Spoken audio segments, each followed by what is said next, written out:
I'm Katie. And I'm Shen. And we're from the Santa Barbara Middle School Teen Press. In the film, we never really understood why you wanted to be a sommelier. Could you tell us why? Wow. I backed into it. It was an interesting thing. I was kind of just floating around trying to write screenplays. I wanted to be a professional poker player for a while. I wanted to play baseball for a while. And I was always in restaurants kind of supplementing those passions. And then, you know, you work in restaurants, you're around wine, and you start to see that when you sell really great wine and you know a lot about it, you know, you can get a lot more tips. So I was like, well, why don't I just kind of like see what happens here? And I remember the first time I went into those exams and just kind of looked at what people were doing and saw them train, I'm like, what am I doing here? But I fell in love with it almost instantly, and that was that. So what kind of student were you when you were our age, like 13? The class clown. Yeah, total class clown. I mean, I had fun. My parents are both teachers, so you know, they cracked the whip pretty hard, thank goodness, and kept me in line. So when my dad helped me with my homework, I usually got pretty good grades, and when he didn't, I usually didn't do so well. But no, I was all right. On the good side, when you were getting good grades, did that help you with your sommelier? Definitely. You know, passing those exams was as much about test taking as it is about, you know, learning about wine and going through that whole process.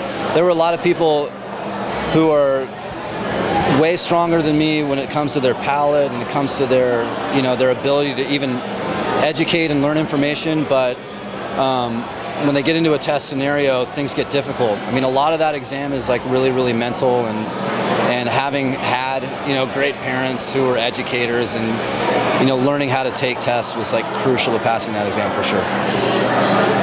So I'm here in Santa Barbara, California, and I'm having a beef taco with avocado, lettuce, and tomato. What should I drink with it? Telegraph beer. Beer goes with everything. Absolutely. Well, how old are you? I'm 12. Is 12, is that legal? Legal drinking age is 12? Are we up to 12? No? Okay. Maybe what do you think? Coke? Sprite? Maybe horchata? Horchata's great. Oh, horchata. Whenever you have spicy food, you want a little sweetness to kind of cut that, that's going to be perfect. So, horchata it is. Let's say I just got mac and cheese from Trader Joe's and it's right out of the microwave. What should I drink with that? Mac and cheese is kind of heavy, you know, and unless you want to put yourself in food coma, you got to drink something like really clean, really light, really crisp. So maybe like, I don't know, something OJ. OJ has some acidity to kind of cut through all that fat. So let's stick with that. So now I'm in Tuscany, and I just got one of my favorite foods, pasta with marinara sauce and fresh Parmesan cheese. What wine should I drink with that? Okay, so you're in Tuscany, pasta with marinara. I mean, the rule of thumb when you're pairing wine is what grows together goes together.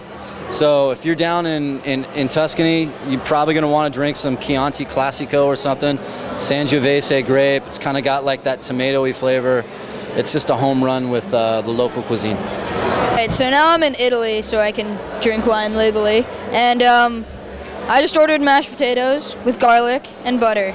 What kind of wine should I go with that? My first question is, why are they serving mashed potatoes and garlic in Italy? Is this like a nouveau American restaurant? Well, it's yeah. Okay, just answer the questions. This is where we're at. So, okay, it's mashed potatoes and garlic. The mashed potatoes are pretty heavy. Garlic is kind of a tough one. You definitely don't want to mess with red wine in a situation like that. I think it could be difficult. So a local white would be good. There's some good Vermentinos on the coast.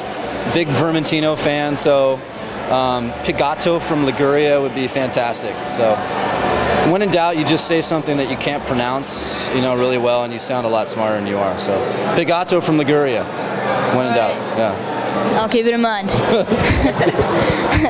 Thank you for your time. Thank you so much. Thanks.